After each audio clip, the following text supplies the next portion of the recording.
समझ जाती है कि यहाँ पे अब एक बहुत बड़ी लड़ाई होने वाली है। वो फौरन से मूचेन को वहाँ से भगा देती है। तो वो मास्टर अपने कुछ डिसाइपल को उसके पीछे लगा देता है जो कि हर जगह उसका पीछा करते हैं। मगर मूचेन कुछ हिरणों के बीच में जाकर छुप जाता है ताकि वो अपनी जान बचा सके। मगर वो कल्टीवेटर उन सारे के सारे हिरणों को ही मार डालते हैं, जिसकी वजह से मूचेन बहुत ही मुश्किल से अपनी जान बचाकर वहाँ से निकलता है और वो लोग दोबारा से उसका पीछा करते हैं। यहाँ तक कि वो लोग उसकी स्किन को काट देते हैं। तो मूचेन खुद ब खुद वहाँ से बाहर निकलकर और भी ज्यादा स्पीड के साथ भागने लगता है और वो अंकल ग्वान के सिखाए हुए स्पीड मेथड को यूज करते ही पलक झपकते ही उनकी नजरों से बहुत ही दूर चला जाता है और एक गुफा के अंदर जाकर छुप जाता है। मगर वो कल्टीवेटर्स उसका पीछा करते हुए वहाँ भी पहुँच जाते हैं और फिर मूचेन एक ऐसी जगह छुपता है जहाँ पर एक बहुत बड़ा फैंटम बीस्ट होता है और उसकी आँख खुल जाती है। तो मूचेन उसे देखकर बहुत ज्यादा डर जाता है और देखते ही देखते वो पहाड़ पूरी तरह से हिलने लगता है, जिस पर वो सब लोग बहुत ज्यादा डर जाते हैं और डर के मारे पीछे हट जाते हैं। उन्हें दिखाई देता है कि वहाँ पर एक बहुत बड़ा जायंट मंकी बीस्ट है जो कि पूरा एक पहाड़ के जितना बड़ा है और मूचेन उसके आईब्रोज के साथ लिपटा हुआ होता है और वो मंकी जोर जोर से धाड़ रहा होता है। मगर मूचेन उसे छोड़ने के लिए तैयार नहीं था, जिसके बाद वो मंकी जैसे ही और ज्यादा जोर से धाड़ता है तो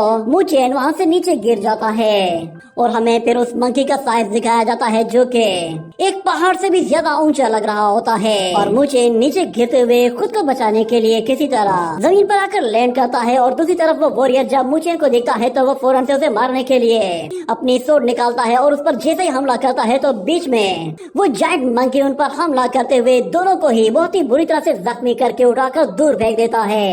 इस अटैक की वजह से दोनों को चोट लगी थी और दोनों ही वॉरियर्स एक दूसरे से दूर जा गिरे थे और वो मंकी फिर उन लोगों को देखता है कि कौन कौन कहाँ पे खड़ा है। और इस तरफ वो कल्टीवेटर्स कहते हैं कि ऐसा लग रहा है कि जैसे ये गुफा इस मंकी किंग की है। और इस तरफ वो मंकी किंग फिर उन लोगों को किसी अलग ही लैंग्वेज में कुछ बोलने की कोशिश करता है, मगर उन लोगों को उसकी कोई भी बात समझ में नहीं आती, जिस पर वो कल्टीवेटर कहता है कि इसका मतलब ये है कि ये एक बोलने वाला मंकी है, मगर ये क्या बोल रहा है इसका कुछ पता नहीं चल रहा। मगर इतना तो पता चल गया है कि ये एक इंटेलिजेंट मंकी है जो कि ह्यूमन लैंग्वेज बोल सकता है। इसकी वाइटैलिटी हमारी वाइटैलिटी के मुकाबले में बहुत ही ज्यादा स्ट्रॉन्ग है। मुझे नहीं लगता कि हमें इसे फेस टू फेस लड़ाई में टक्कर देनी चाहिए। इसका लेवल मुझे वू म्याओ के बराबर का लग रहा है। मेरे ख्याल से हमें फौरन से यहाँ से पीछे हटना चाहिए, हमारी इसी में ही भलाई है। मगर दूसरा वॉरियर कहता है कि अच्छा हम लोग उस लड़के को ऐसे ही जाने देंगे। मगर वो लड़की कहती है कि अगर सीनियर इससे इंजर्ड हुआ है तो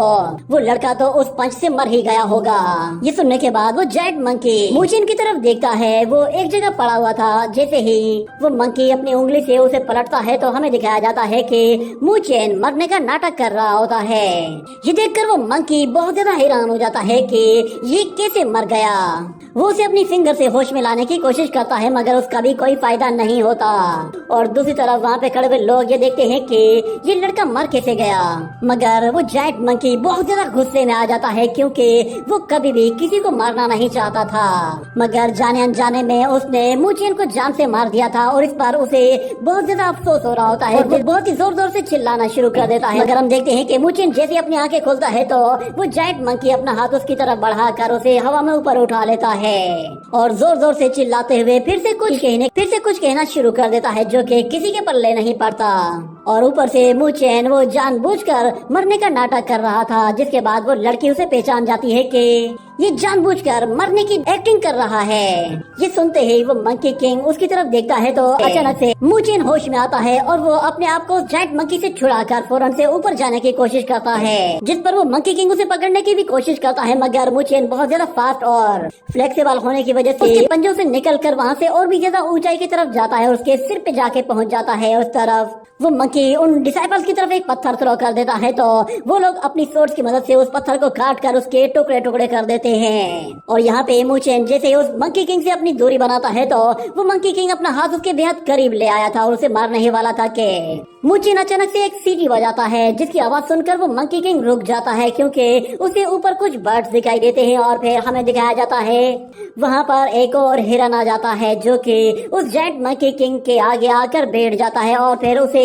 अपनी जबान में कुछ बताता है। उस हिरन की आवाज सुनने के बाद वो मंकी किंग भी बिल्कुल हक्का बक्का रह गया था। शायद उस हिरन ने बता दिया था कि इन लोगों ने सारे के सारे हिरनों को मार दिया है। ये सुनते ही वो बहुत ही ज्यादा गुस्से में आ जाता है और वो उन कल्टीवेटर कल्टीवेटर्स की तरफ देखता है और फिर से उन्हें अपनी लैंग्वेज में कुछ कहता है, जिस पर वो लोग समझ जाते हैं कि ये अब हमारा दुश्मन बन रहा है, क्योंकि हमने बहुत सारे हिरणों को मार दिया है और ये हिरणों से आज हमारी शिकायत कर रहा है। दूसरी तरफ मुचेन मौके का फायदा उठाकर वहाँ से 9-2-11 हो जाता है और इस तरह वो जायंट मंकी उन कल्टीवेटर्स पर टूट पड़ता है और वो सब के सब फिर अपनी जान बचाकर वहाँ से भागने की कोशिश करते हैं और कहते हैं कि हम लोगों ने उस जंगल में बिला वजह ही हिरणों को मार दिया है। लगता है शायद उस लड़के ने जानबूझकर इस बंदर को हमारे पीछे लगाया है। और इस तरफ मुचेन कहता है कि इस जायंट मंकी की फीलिंग बिल्कुल मेरे ग्रैंडपा और ग्रैंडमा की तरह है, जो वो मेरे लिए फील करती हैं। यानी कि वो जायंट मंकी जंगल में रहने वाले सारे के सारे जानवरों और परिंदों को अपने बच्चों की तरह समझता है। और इस वक्त पता नहीं ग्रैनी वो कैसी होगी, वो उन लोगों को हरा पाएगी भी या नहीं। इस तरफ हमें दिखाया जाता है कि ग्रैनी अभी भी जिंदा होती है और वो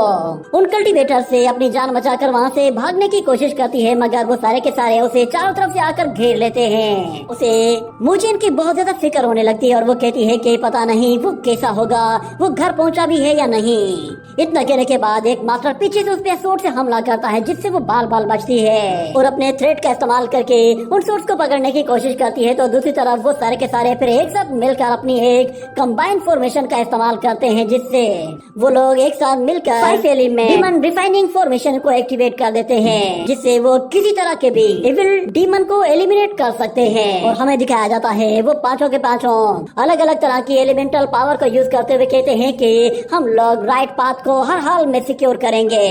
उन लोगों ने ग्रैनी को चारों तरफ से फॉर्मेशंस में लॉक कर दिया होता है और उसके पास भागने का बस अब कोई भी रास्ता नहीं बचा था। इतने में वो उन सारे मास्टर से कहती है कि बहुत लंबा टाइम हो गया है, मैंने डाशू में किसी भी कल्टीवेटर को नहीं देखा जिसके इतने अच्छे स्वॉर्ड स्किल्स हो। लगता है कि बाहर की दुनिया में स्वॉर्डमैनशिप काफी इम्प्रूव हो चुकी है। ये कहते ही वो सब के सब फिर एक साथ मिलकर उस पर अपनी स्वॉर्ड्स की बौछार कर देते हैं, मगर ग्रैनी बहुत ही आसानी के साथ उनके अटैक्स को डॉज कर रही होती है। पर एक स्वॉर्ड अचानक से जमीन से निकलती है और वो ग्रैनी को छूने ही वाली थी, मगर ग्रैनी अपने थ्रेड का इस्तेमाल करते हुए उन स्वॉर्ड्स को फिर पकड़ना शुरू कर देती है और उन स्वॉर्ड्स को फिर अपने कंट्रोल में करते ही उन मास्टर्स की स्वॉर्ड्स के अगेंस्ट यूज करते हुए उन सारी की सारी स्वॉर्ड्स को अपने आप से दूर हटाना शुरू कर देती है। ग्रैनी के स्किल्स देखकर वो सब लोग काफी ज्यादा चौंक जाते हैं, मगर वो मास्टर हार मानने वाला नहीं था। वो फिर से 10,000 स्वॉर्ड फॉर्मेशन का इस्तेमाल करते हुए ग्रैनी पर सीधा हमला करता है और हम देखते हैं कि इस मर्तबा भी ग्रैनी उन स्वॉर्ड के जरिए उन सारी की सारी फॉर्मेशंस को डिस्ट्रॉय करने की कोशिश करती है, मगर उस मास्टर की फेंकी हुई स्वॉर्ड उस थ्रेड को काट देती है और वो सारी स्वॉर्ड फिर उस ग्रैनी को आकर हिट करती हैं, जिसकी वजह से उसका काम तमाम हो जाता है और एक धमाके के साथ उसकी बॉडी गायब हो जाती है, उसका मास्क नीचे गिर जाता है। ये देखकर वो लोग समझ जाते हैं कि इसका काम तमाम हो गया है, मगर अचानक से ग्रैनी वापस आती है और पलक झपकते ही उस मास्टर के पीछे आकर उस पर अपनी नीडल चुभा देती है और फिर एक के बाद एक स्पीड के साथ उन मास्टर्स पर अपनी नीडल चुभाते हुए उनकी बॉडीज को लॉक कर देती है, जिसका उन्हें पता भी नहीं चलता। और वो लोग फिर समझ जाते हैं कि ये ग्रैनी जानबूझकर उनके सामने कमजोर होने का दिखावा कर रही थी। वो पांचों के पांचों मास्टर अब पूरी तरह से ग्रैनी के कंट्रोल में आ चुके थे। वो जब भी चाहे अब उन लोगों को मार सकती है, मगर ग्रैनी कहती है कि फाइनली अब मुझे कुछ और ह्यूमन स्किन्स मिलने वाली हैं। और इस तरफ वो मास्टर कहता है कि ये औरत जानबूझकर हमें यहाँ तक लेकर आई है क्योंकि ये हमारी स्किन्स को यूज करना चाहती है। और ग्रैनी भी कहती है कि बहुत लंबा टाइम हो गया है, मैंने अपनी ह्यूमन स्किन को चेंज नहीं किया। ये कहते हुए वो अपनी एक सीजर बाहर निकालती है और उससे वहाँ पे मौजूद मास्टर की एक आंख निकालने ही वाली होती है कि वो अपने मुंह से कोई चीज रिलीज करता है, जिसे देखकर ग्रैनी फौरन से पीछे हट जाती है और हमें दिखाया जाता है वो असल में 10,000 सोर्स फॉर्मेशन होती है। इतनी ज्यादा सोर्स ग्रैनी अपनी तरफ आते हुए देखती है तो वो फौरन से पीछे हटते हुए उन सोर्स से खुद को बचाती है और वो मास्टर फिर हंसते हुए कहता है कि मेरा ली जियांग सेक्ट वो स्वॉर्डमैनशिप के लिए सबसे ज्यादा फेमस है और हम ली जियांग के मास्टर स्वॉर्डमैनशिप के एक्सपर्ट्स हैं। तुम्हें क्या लगा था कि तुम इतनी आसानी से हमें हरा दोगी? तुम बस थोड़ी देर इंतजार करो, तुम भी अपने उस बच्चे के पास पहुंच जाओगी जहां हमने उसे भेजा है। और इस तरफ हमें दिखाया जाता है वो सारे के सारे लोग अपनी जान बचाकर भाग रहे होते हैं क्योंकि वो जायंट मंकी उनके पीछे पड़ा हुआ होता है और वो एक बड़ा पत्थर उठाकर उनकी तरफ फेंकता है, जिससे वो लोग बाल बाल बचते हैं। और वो मंकी फिर उनके बेहद ऊपर आ जाता है और अपने दोनों हाथों से उन्हें मसलने की कोशिश करता है, मगर इस मर्तबा भी उनकी किस्मत अच्छी रहती है और वो किसी तरफ वहाँ से भी भाग निकलते हैं और वो डीमन फिर उनके पीछे जोर जोर से चिल्लाना शुरू कर देता है और उन्हें ज्यादा से ज्यादा दूर भगाने की कोशिश करता है ताकि वो लोग कभी भी दोबारा उसकी टेरिटरी में ना आए। इस तरफ वो कल्टीवेटर्स भाग भाग कर बहुत ही बुरी तरह से थक चुके थे और कहते हैं कि फाइनली हम उससे जान बचाकर तो निकल आए, मगर लगता नहीं है कि हम लोग दोबारा कभी उसकी टेरिटरी में जा पाएंगे। वो हमें अब इतनी आसानी से वहाँ आने नहीं देगा और हम लोग उस लड़के को भी नहीं पकड़ पाएंगे।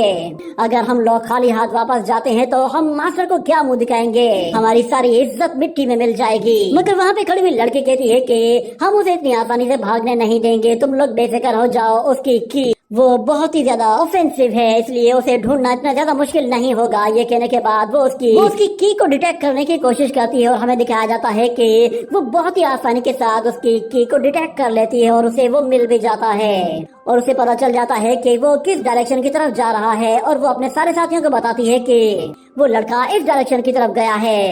ये सुनते ही वो सब उसका पीछा करना शुरू कर देते हैं और इस तरफ हम देखते हैं मूचेन को। वो बहुत ही ज्यादा दूर निकल आया था, मगर वो कहता है कि लगता है कि शायद वो लोग अभी भी मेरा पीछा करेंगे, मैं उन्हें यहाँ से बहुत ही ज्यादा दूर ले जाऊंगा। उम्मीद करता हूँ कि ग्रैनी वो बिल्कुल ठीक होगी। हमें वहाँ पर एक ड्रैगन को भी दिखाया जाता है जो कि देखने में ही काफी खूंखार लग रहा होता है, मगर मूचेन के लिए वो बिल्कुल भी खतरनाक नहीं था। वो कहता है कि ये सारे के सारे लोग तो डीमन से भी ज्यादा बदतर हैं। इन लोगों ने मुझे पकड़ने के लिए न जाने कितने ही बेगुनाह हिरणों को मार दिया, मैं इन लोगों को इसकी सजा देकर रहूंगा। हालांकि वो वांग जुआन मंकी वो तो दिखने में ही बहुत ज्यादा खतरनाक लगता है, मगर आज तक उसने कभी न किसी जानवर को मारा, न ही उसने कभी किसी परिंदे को मारा है। इन सारे के सारे लोगों को उस जुआन से सीखना चाहिए। ये कहने के बाद हम देखते हैं कि वो जिस जगह पहुँचता है वहाँ पर एक बहुत बड़ा बर्ड मौजूद होता है जिसका सिर पूरी तरह से स्कल का बना हुआ होता है और वो मूचेन को देखने के बाद वहाँ से उड़ते हुए बहुत ही दूर जाने की कोशिश करता है तो मूचेन फिर उसका पीछा करने लगता है और उसके साथ साथ भागना शुरू कर देता है और कहता है कि घात तेरे की, मैं यहाँ पे फंस गया हूँ और काफी ज्यादा टाइम भी गुजर चुका है और बहुत जल्द अब अंधेरा भी होने वाला है। मुझे नहीं लगता कि अगर मैं विलेज की तरफ गया तो मैं अंधेरा होने से पहले वहाँ पर पहुँच पाऊंगा। इतना कहने के बाद अचानक उसे ग्रैनी की बात याद आती है कि उसने बताया था अगर तुम कभी भी अंधेरा होने से पहले घर ना पहुंच पाओ तो डाशू में मौजूद रून फॉरेस्ट में छुप जाना, वहाँ पे तुम्हारे सरवाइव करने के चांसेस ज्यादा होंगे। मगर मूचेन कहता है कि मैं भला असली रून्स को कैसे तलाश कर पाऊंगा, यहाँ पे तो बहुत ज्यादा रून्स हैं। मगर ग्रैनी कहती है कि उन रून्स को तलाश करने का बस एक ही तरीका है, तुम्हें दो चीजों पर गौर करना चाहिए। एक तो ये है कि वहाँ पर क्या सेम इस तरह के स्टेचूज हैं जो कि हमारे इस विलेज में मौजूद हैं, और दूसरी बात ये है कि वहाँ पर बहुत ही ज्यादा एक्सोटिक बीस्ट भी मौजूद होंगे जो कि अंधेरा होने से पहले ही उस रून की तरफ जाने की कोशिश करेंगे और तुम्हें बस उनका पीछा करना है। वो बेस्ट जानते हैं कि उन्हें अंधेरा होने तक कहाँ तक पहुँचना है, इसीलिए तुम्हें सिर्फ और सिर्फ उनको फॉलो करना है, वो तुम्हें खुद ब खुद तुम्हारी मंजिल तक पहुँचा देंगे। क्या तुम जानते हो मैंने तुम्हें क्या बताया है और क्या तुमने ये नोट कर लिया है? तो मूचेन कहता है कि हाँ मैंने ये सारी बातें लिख ली हैं। और इस तरफ हमें दिखाया जाता है जैसे जैसे अंधेरा होने लगता है वो सारे के सारे बीस्ट उड़ते हुए सीधा एक अलग डायरेक्शन की तरफ जाने लगते हैं और मूचेन भी उनका पीछा करते हुए कहता है कि मैं इनके पीछे जाऊंगा और ग्रैनी के मुताबिक मुझे एक ऐसी जगह मिल जाएगी जो कि मेरे लिए ज्यादा सूटेबल होगी। मगर भागते भागते अचानक वो एक जगह गिर जाता है और कहता है कि मेरी एनर्जी वो काफी ज्यादा कंज्यूम हो चुकी है और मैं इंजर्ड भी हो चुका हूँ, इसीलिए मैं ज्यादा दूर तक नहीं जा पाऊंगा। मगर वो विलेज चीफ के सिखाए हुए मेथड को यूज करते हुए अपनी की का इस्तेमाल करते ही अपनी वाइटलिटी को दोबारा से रीगेन करने की कोशिश करता है, क्योंकि ग्रैंडपा ने उसे 3 अलग तरह के ऐसे मेथड सिखाए थे जिसकी मदद से वो अपनी वाइटलिटी को रिकवर कर सकता है, और उनमें से एक मेथड का इस्तेमाल करते हुए वो अपनी इंजरीज को भी हील कर रहा होता है और साथ में वो अपनी वाइटलिटी को रिकवर करने के बाद वहाँ से भागते हुए उन मॉन्स्टर्स का पीछा भी कर रहा होता है। मगर फिर देखते ही देखते अचानक उसकी आंखों के सामने रोशनी छा जाती है और वो फौरन से अपने सीक्रेट स्पेस में आ जाता है, जहाँ वो देखता है कि वहाँ पे हर जगह पानी ही पानी है और वो अपनी वाइटलिटी का इस्तेमाल करते हुए उस पानी को कंट्रोल करने की कोशिश करता है जिसमें वो सक्सेसफुल हो जाता है। मगर जब वो अपने सामने अपने एक चमकदार एम्ब्रियो को देखता है तो वो कहता है कि शायद ये वही एम्ब्रियो है जिसके बारे में मास्टर ने बताया था। ये कहते ही वो वाटर टेक्निक का इस्तेमाल करते हुए वो पानी की एक बहुत बड़ी लहर क्रिएट करता है जो कि सीधा उस एम्ब्रियो से टकरा जाती है। मगर हम देखते हैं कि उसके सामने एक बैरियर बना हुआ होता है जो कि उस पानी की लहर को वहीं पे ही रोक देता है। और मुचेन ये देखकर बिल्कुल हैरान हो जाता है और वो कहता है कि मैं इस एम्ब्रियो को अनलॉक करने की जितनी भी कोशिश करता हूँ हर मर्तबा ये मेरे अटैक को बहुत ही आसानी से डिस्ट्रॉय कर देता है। कहीं ये वाकई में मेरे सेंटर में मौजूद वो एम्ब्रियो तो नहीं है कि जिसके बारे में मुझे मास्टर ने बताया है। उन्होंने कहा था कि हर कल्टीवेटर की बॉडी में 7 अलग अलग ऐसे एम्ब्रियोज होते हैं जिन्हें अनलॉक करना होता है, मगर उन्हें अनलॉक करने के लिए उनके ऊपर मौजूद बैरियर को तोड़ना होता है। जो भी शख्स उस एम्ब्रियो के ऊपर मौजूद उस वॉल को तोड़ देगा वो अपने आप ही ब्रेक थ्रू कर लेगा। मुझे हर हाल में इसे एक्टिवेट करना ही होगा और उसके लिए मुझे और भी ज्यादा हार्ड वर्क करने की जरूरत है। इस वक्त ग्रैंड माँ को मेरी जरूरत है तो मेरे लिए सबसे बेस्ट ऑप्शन यही है कि मैं फौरन से ब्रेक थ्रू करूँ और ग्रैंड माँ की जाके मदद करूँ और उन लोगों को एक बहुत ही अच्छा सरप्राइज दे सकता हूँ। ये कहने के बाद वो पानी की एक बहुत बड़ी लहर को क्रिएट करते हुए फौरन से उसके साथ जाते ही उस वॉल से जाके टकरा जाता है। मगर हमें दिखाया जाता है कि इस मर्तबा भी कोई फायदा नहीं होता और वॉल से टकराने की वजह से वहाँ पर अचानक से कुछ लेटर्स अपने आप ही एक्टिवेट हो जाते हैं, जिन्हें देखकर मुचेन भी थोड़ा सा हैरान हो जाता है क्योंकि उस पूरे के पूरे बैरियर वॉल के ऊपर ये लेटर्स लिखे हुए होते हैं और वो सारे के सारे फिर एक जगह कंबाइन होकर उस एम्ब्रियो के चारों तरफ गोल गोल घूमना शुरू कर देते हैं। ये देखकर मुचेन भी हैरान हो जाता है और फिर उसे अचानक कोई आवाज सुनाई देती है जिस पर वो कहता है कि ये आवाज कहाँ से आ रही है, यहाँ तो कोई भी नहीं। मगर उसके पीछे बहता हुआ बहुत ज्यादा लावा आता है जो कि उसे पकड़कर सीधा उस एम्ब्रियो की तरफ लेकर जा रहा होता है। और मुचेन कहता है आखिर ये क्या चीज है। इसके आते ही मेरी बॉडी की एनर्जी वो अपने आप ही डिसअपियर हो गई है और फिर हम लोग देखते हैं कि वो एम्ब्रियो पूरा का पूरा लावा अपने अंदर एब्जॉर्ब करना शुरू कर देता है और उसके अंदर से वो सारी की सारी एनर्जी भी रिलीज होने लगती है। और फिर हमें अगले सीन में दिखाया जाता है ग्रैनी उस एल्डर की सारी सोर्ड्स को तोड़कर उनके टुकड़े टुकड़े कर देती है, जिसके बाद वो मास्टर उस ग्रैनी से कहता है कि मेरी इस 10,000 सोर्ड फॉर्मेशन के अंदर तकरीबन 6,000 से ज्यादा हिडन सोर्ड्स मौजूद थी। तुमने इतनी ज्यादा सोर्ड्स को एक साथ डिस्ट्रॉय कर दिया। मुझे यकीन हो गया है कि तुम कोई नॉर्मल डेविल नहीं हो, तुम कोई अननोन डेविल हो। मैंने इस पूरे के पूरे डीमन फॉरेस्ट में तुम्हारे जैसा कोई भी नहीं देखा। आखिर तुम हो कौन, तुम्हारी आइडेंटिटी क्या है। इतने में हम लोग देखते हैं कि उस ग्रैनी की पीठ पर एक सोड लगी हुई होती है जिसकी वजह से वो थोड़ी सी इंजर्ड हो गई थी और उसकी बॉडी से कुछ हवा लीक होने लगती है। ये देखकर ग्रैनी कहती है कि तुम लोगों ने मुझे हर्ट किया है। ये कहते ही वो अपने थ्रेड के जरिए उस सोड को अपनी बॉडी से बाहर निकालती है और उसकी बॉडी से निकलने वाली हवा और भी ज्यादा तेजी से निकलने लगती है, जिस पर ग्रैनी कहती है कि ये स्किन तुम लोगों ने खराब कर दी है, लगता है कि इसे मुझे रिपेयर करना पड़ेगा। वो अपने रेड थ्रेड के जरिए अपनी स्किन को दोबारा से पूरी तरह से रिपेयर कर देती है और वो सारे के सारे मास्टर भी चौंक जाते हैं और कहते हैं कि तुम जो देख रही हो वो तुम नहीं हो बल्कि तुम किसी ह्यूमन स्किन में मौजूद हो। और वो मास्टर कहता है जरा 1 मिनट रुको, मैंने ये आवाज कहीं सुनी है, मुझे अब पता चला कि तुम कौन हो, तुम तो टियानमो कल्ट की लीडर हो। ये कहने की ही देर थी कि ग्रैनी अपने थ्रेड्स को खींचकर उन सबको पूरी तरह से मिट्टी में मिला देती है। उसके एक अटैक से वो 5 के 5 मारे गए थे, जिसके बाद ग्रैनी किसी को कहती है कि चलो बाहर आ जाओ और हमें दिखाया जाता है वहाँ पर ग्वान भी मौजूद होता है जो कि एक जगह छुप के खड़ा हुआ था। और ग्रैनी उससे कहती है पता नहीं तुम कितनी देर से यहाँ पे छुप कर मेरी बातें सुन रहे हो। तो ग्रैंड भगवान कहता है मैं तो बस अभी आया हूँ, मैंने सच में ज्यादा कुछ भी नहीं देखा, ना ही मैंने तुम्हारी कोई बात सुनी है। तो ग्रैनी कहती है कि तुमने जो कुछ भी देखा है उससे मुझे कोई फर्क नहीं पड़ता, मगर मेरी बातें कभी भी मत सुनना। तो ग्रैंड भगवान कहता है कि तुम बेफिक्र हो जाओ, मैंने सच में तुम्हारी कोई भी स्टोरी नहीं सुनी। मैं बस इतना जानता हूँ कि टियानमो सेक्ट की एक खूबसूरत लड़की हुआ करती थी, उसने अपनी पूरी लाइफ बहुत ही अच्छी तरीके से गुजारी थी। सब लोग उसे बहुत ज्यादा समझदार और बहादुर कहा करते थे,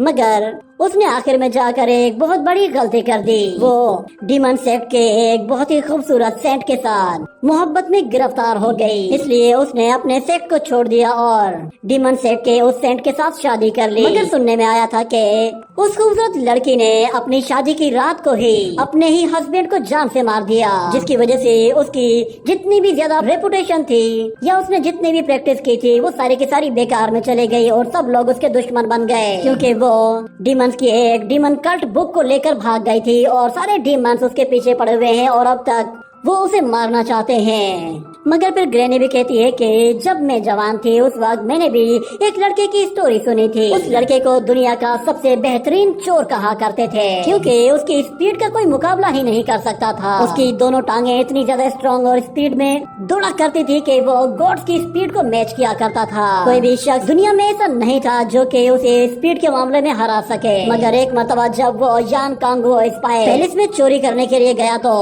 मास्टर यान कांग ने उसे देख लिया और उसने अपनी पावर का इस्तेमाल करते हुए उसकी एक टांग काट दी, जिसकी वजह से वो लड़का वहाँ से अपनी जान बचाकर भाग निकला। मगर अब उसके पास सिर्फ और सिर्फ एक ही टांग है और यान कांग अपने डिसाइपल्स के साथ आज तक उस लड़के को ढूंढने की कोशिश कर रहा है, मगर वो लड़का कहीं छुपा हुआ है। यान कांग के बारे में कहा जाता है कि वो एक गॉड के अंडर में आता है, मगर दूसरी तरफ वो चोर वो भी हार मानने वाला नहीं था। वो अभी भी बिल्कुल वैसा का वैसा ही है और उसकी स्पीड भी बिल्कुल पहले की तरह है। वो वापस जाकर अपनी ओरिजिनल प्रॉपर्टी को दोबारा से हासिल करना चाहता है जो कि उससे छीनी गई है। मगर ये बात सुनते ही अंकल ग्वान कहता है कि सुनो ग्रैनी, तुम तो सच में बहुत ही लाजवाब हो। वैसे भी अब हम लोग बूढ़े हो चुके हैं और इस विलेज में हम लोग बिल्कुल बेकार हैं, इसलिए हमें चाहिए कि हम एक दूसरे के सीक्रेट्स को छुपा कर रखें और हम लोग कभी भी एक दूसरे का बैकग्राउंड कभी भी नहीं पूछेंगे। यूँ समझ लो कि आज से मैं अंधा गुंगा और बहरा हूँ, ना मैंने कुछ देखा ना सुना ना ही मैंने कुछ बोला है।